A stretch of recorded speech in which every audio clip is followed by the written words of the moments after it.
Good morning from Panhandle Outdoors, America's only daily outdoor TV show. Your source for fishing, hunting, and information for folks who enjoy the great outdoors. Now sit back, relax. It's Panhandle Outdoors.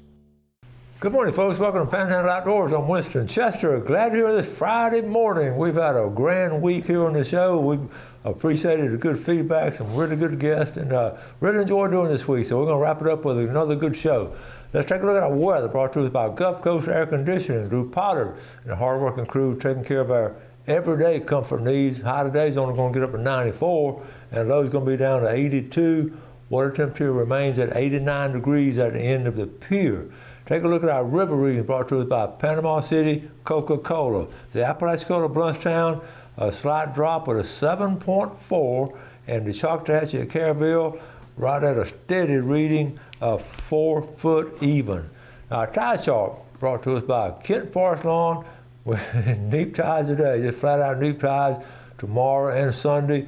Monday we got a little bit of an outgoing tide, but then it's going to start picking up a little bit on through the week. And this time next week will be good tides, but we're looking at the situation where just no tides for the weekend. Okay, let's do our fishing game times today, brought to us by Blue Water Outriggers. Looking at this morning, 3:12 to 5:12. Let's wrapping that one up. And this afternoon, 3:31 to 5:31. All right, take a break. We'll be right back. Okay, welcome back. Let's take a look at first of all, before we look at our pictures, I didn't give you the wind direction during the weather. I was in such a hurry because I have so much to talk about, but it's going to be west-southwest at about 10 to 15. It's been that way all week coming out of there, and it's been some really nice breezes. I don't know if you had a chance to take advantage of it, but that's always really nice this time of year in August in the dog days. Okay, let's talk about this. 1 week from today, or tonight, the Bay County Lawn Beers, this picture right here, Bay County Lawn Beers, the 10th anniversary banquet. Okay, it's going to be at 6 p.m. downtown at First United Methodist Church. The contact information, Ken Paramore, so you can register online. There's Ken's phone number. They have worked hard on this every year, and it is an excellent banquet. Great food, great fellowship, and all kind of door prizes and all. And that's at 6 o'clock. A week from today, so don't forget that. Now I've got all kind of pictures to show you, but I tell you what else is happening a week from today. Also, scallop season will be opening up, so you know what that means. That means I've got a tough choice next weekend. So much stuff going on, but anyway, well, let's get talk about some good news. I got Missy Timmons. One before the lobbyist in Tallahassee, I've talked about Stan Timmons' daughter, just a wonderful, has a big lobbying company, and they do a great job in Tallahassee. And she's all for this outdoor ed, and she's one of my former basketball players, and we've had a great summer. And we know we had the FWC guys came down about 2 or 3 weeks ago now, and in our classroom, where some of those guys went back and look at the result of that meeting. Check this out. For Missy Timmons, Wakulla new course offering. Wakulla High is now offering an outdoor ed class. And you can see a half a PE credit, hunter safety course, boating safety course. So contact your counselor. And they put, they put it in last minute. But let me say this about doing something like this. I know some of you all have gone to your school boards and superintendents and different people and say, okay, we ain't got time to do it. They did that about a week ago. They just put it in, got a new class. It can be done. Don't let anybody ever tell you in any government agency they can't do it, because you can find a way to do it. They didn't think we could build an outdoor classroom, but we found a way to do it. So anyway, let's move on. That's just good stuff right here. I want Woods and Water magazine. We get it every month. The August issue, I'd like to just go over a couple little articles in it I think you'll find interesting. The Panama City report, Captain Chris Wee, we talked about this at our fishing report, live bait, moving water. Remember how we talked about in August, everything sort of sluggish, it was hot water and all? That's my live bait. And Captain Chris makes a living on the water, and we'll talk about that on our Friday fishing report. Okay? This is interesting. The grouper, remember they made a grouper season. The Gulf Council I read this whole article, made a grouper season a little shorter. and they get more information from it. But anyway, there's all kind of research on it, and it's just also, remember we talked about the king mackerel? Okay, they're finding the same thing, the king mackerel, all along the coast. They're trying to get more information on what's going on with the king mackerel, and we broke the news here on our show. This is interesting. Well, honestly, we didn't break the news, but a lot of people have talked about it, but we talked about it about 2 years ago.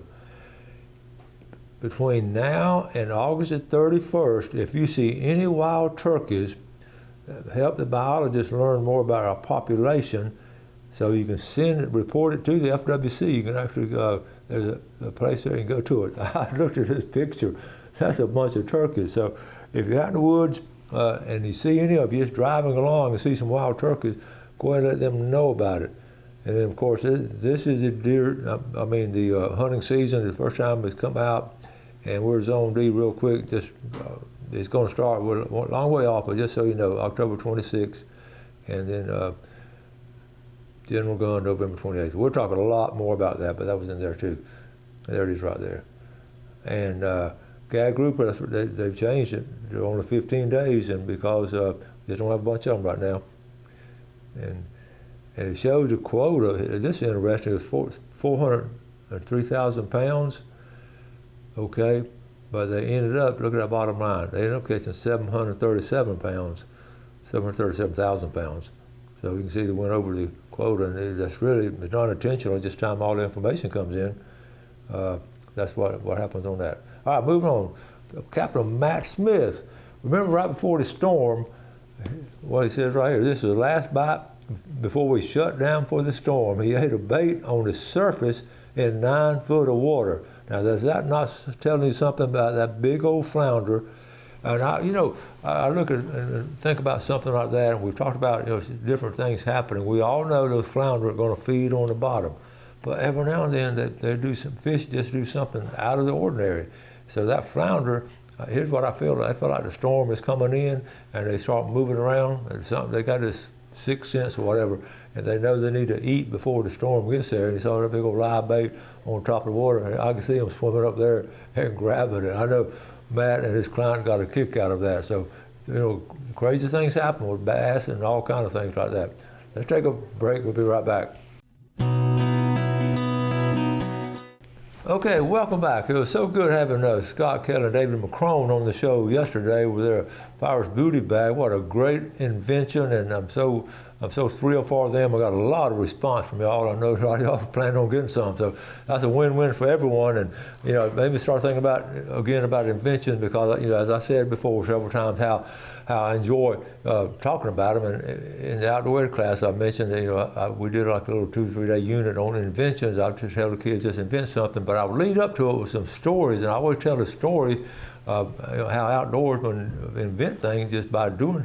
And I always use the story of Velcro, how that was invented back in the late 50s for this retired engineer up in Indiana. He had a dog out on a Saturday afternoon, the dog just running through the fields and all, just walking the dog and out in the open, and the dog came back, had a little cuckleburrs all stuck to his hair right there. And he wondered why they wouldn't fall off, and so he took them off and he put them under a microscope and saw that they instead of having stickers coming out, they had a little curve on it, and that's how he invented Velcro. It's a long story, and when he first invented it, the great thing it did, it helped a lot of people in nursing homes and all, like with shoelaces and things like that. So you know the story of Velcro, but that was an outdoor story. I would always tell the kids that, and then I always tell them about the Zebco, the Zero Bombing Company in Tulsa, Oklahoma.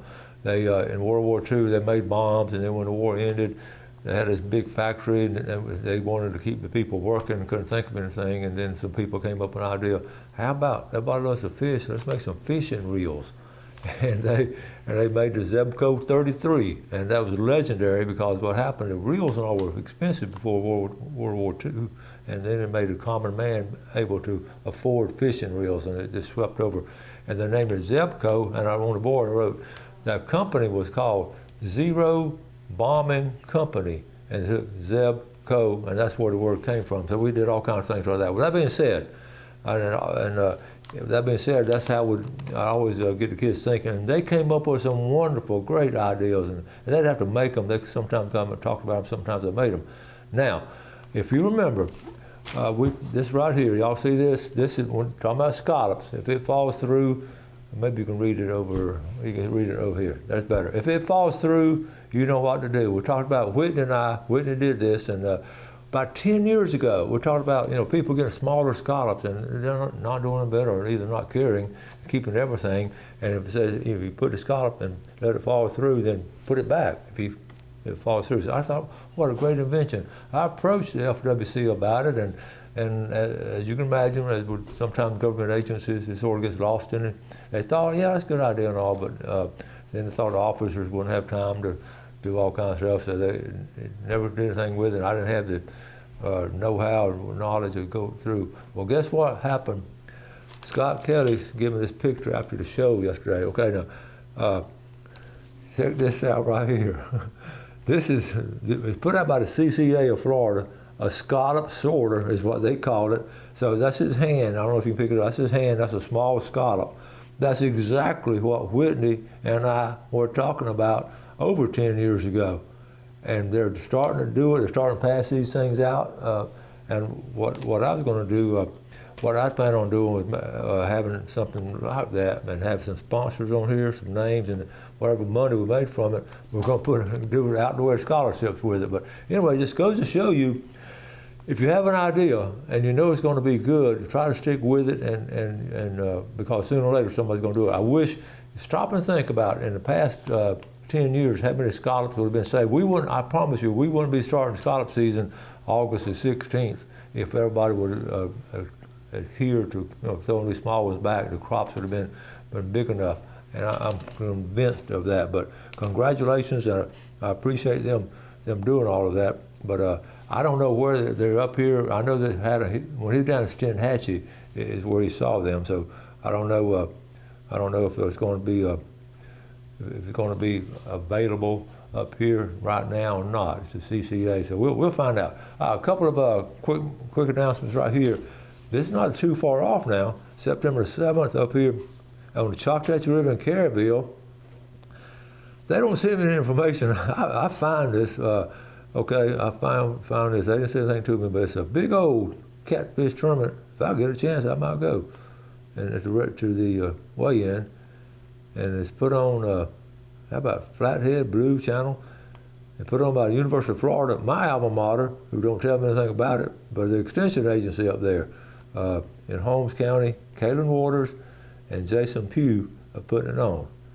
And so anyway, that's going to be coming up soon. Also, I thought this was funny right here because some of us used to water ski in Lake Seminole. So you see that? So somebody said this, and this is true. They're quick. Larry, look, was I kidding? That sucker is longer than a boat. And they're talking about gators because Lake Seminole is full of gators, and we'd be skiing. I didn't ski as much as some of my buddies did up there. One of my buddies' parents had a house, and they would ski a lot. And Gail, that's where Gail learned how to ski in Lake Seminole. She didn't think it was that funny. The fishing is always good, even if the catching isn't. Now you stop and think about that, just getting out and enjoying doing this kind of stuff. That's Bill Dance talking about that. Okay, don't be, whatever you do in life, don't be like this neighbor. Now, is that a quick story with that? I know one of my brother and I would always have to mow the yard with a push mower, and Dad would always tell us to mow a little bit on our neighbor's grass. Always go over our boundary and mow some on there, and we always did it. And that's been sort of a philosophy of life, and I was doing that as a 6 and 7-year-old, and all through my teenage years. It was Mr. Angus and Miss Betty Paramore, and we're on a hill there, and I always sort of turned and made a curve on theirs. And I thought, what a great philosophy, do a little bit more than you're supposed to. But my daddy always said, mow a little bit on their side now. I can see them pointing like that now. So that's a good philosophy of life, and I was happy with that. One more quick one here to end on. If you're outdoorsman, you can appreciate this. This is a redneck minefield.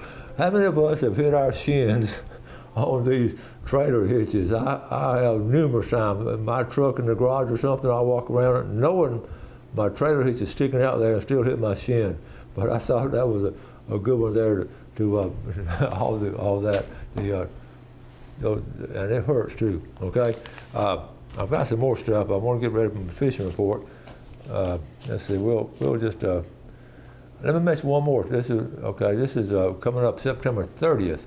First Baptist downtown on Grace Avenue. They always do their men's supper, first men's ministry. And this is going to be the speaker, Rick Burgess of the Rick and Bubba Show. I've heard Rick speak before. He is an awesome speaker. 5:30 dinner and 7 o'clock is a program, and I don't think we've ever missed one of theirs. Highland Park and First Baptist, and they've been so good about doing some men's outdoor ministry, and we appreciate it. I know some other churches have. So if y'all have, this fall, a lot of y'all doing that, let me know, and we'll share it with everyone. Okay, let's take a break. We'll come. Oh, we got to do a drawing. Don't go anywhere. Don't forget our drawing. Carbon Dock Seafood. This time of year is good. All the way from Wausau, Sheila Miller. All right, from Wausau, and all the way from the Funiac Springs, Billy Joe Wilcox. Wausau and the Funiac Springs. We covered the Panhandle like kudzu covers Alabama. All right, we'll take a break, come back with our famous Friday fishing forecast. Okay, welcome back and welcome to our famous Friday fishing forecast. We do it every year. I mean, every week this time we do it all year round. It's always brought to us by Jessica Lean Insurance and Financial Group and Matt Andrews Hammer Down Construction and Roofing. And it's we appreciate those sponsorship. By the way, if you want to be an advertiser with us, we'll have some spots coming up after this election and all. Touch base with me. Phone number 819-5548. We always love to have some new advertisers, and we get you on the show. We have all kind of we have a great relationship with our advertisers, so I appreciate it. Okay, the report. What the hot catches, and I'll tell you what's hot this past week off the pier. Finally, we got a good pier report. They were catching a bunch of bonita. Some bonita come through now. They're not that good to eat to me. They're blooded and they're good shark bait and that kind of stuff. But bonita bite has been strong off the pier, which is about seasonal. When they're coming in, but they'll fight. If you got a kid out there fishing, that's so good. Also, I got a report from off the Choctawhatchee. You saw the pictures earlier this week of the catfish biting off the Choctawhatchee River, and that's been really good. The Choctawhatchee Bay redfish bite has been good in Choctawhatchee Bay. I'll move on down the coast here. The beach reports from the state parks have not been that good. Moving on along the intercoastal, I didn't mention this. The flounder bite is good. Believe it or not, you can catch flounder in the intercoastal waterway, and with some live bait. One report I got from Port St. Joe this is from Blue Water Outrigger page, and they keep up with it. Folks coming in there a lot. So St. Joe Bay, right here. Here's what they said: the kings out of St. Joe, the king bite has been decent. And not good, but decent, which is, this is August and September should be top. Also, they talked about the inshore redfish in St. Joe Bay has been really good right here, and there's all kinds of places to go in St. Joe Bay as far as redfish, but it really picked up this week. And nice to hear also the whiting bite. They're catching some whiting finally between the catfish and the shark. So that's 3 good reports right there. Flounder giggling has been good in all of our bay systems, from Choctawhatchee Bay, St. Andrew Bay, all the way down here to Cape San Blas in that area there. So flounder giggling is at its peak right now. And also we're getting fresh water. You saw the fish at Lawrence Sledge when it was on the show this week. All the fish he's been catching at when the river's falling, he likes to go. He caught them at Wimico, he caught them at Willis Landing, Iola, and all the way down to up to Florida River, and all those areas there, sort of in the northern part of our area, as far as the fishing in the river, he caught them just right. Anywhere from fly fishing to fishing on the bottom. So fresh water is excellent. Blue Water also talked about Blue Water talked about catching the catfish on bush hooks. They've had a really good time on catching catfish on bush hooks, which we talked about trot lining. Also, the best bait, and while they've been selling the best bait for the trot lines and the bush hooks, in their opinion, it's crawfish number 1 and cut mullet number 2. And you're talking about the smell and all. The crawfish is natural, so if you can buy, and they have crawfish there in stock. So there's all kind of stuff coming up. The people talking about crabbing. It's a good time to go crabbing all along the area. Beach Drive is one of the top areas here. In Chattahoochee Bay, you have some areas you can wade in, but here locally, Beach Drive, watch your parking. It's hard to get some parking there. And down in, and of course, in Cape San Blas, that whole area, there's some good walking there along Town Beach there in St. Joe. So all kind of cool places, all kind of good places to show.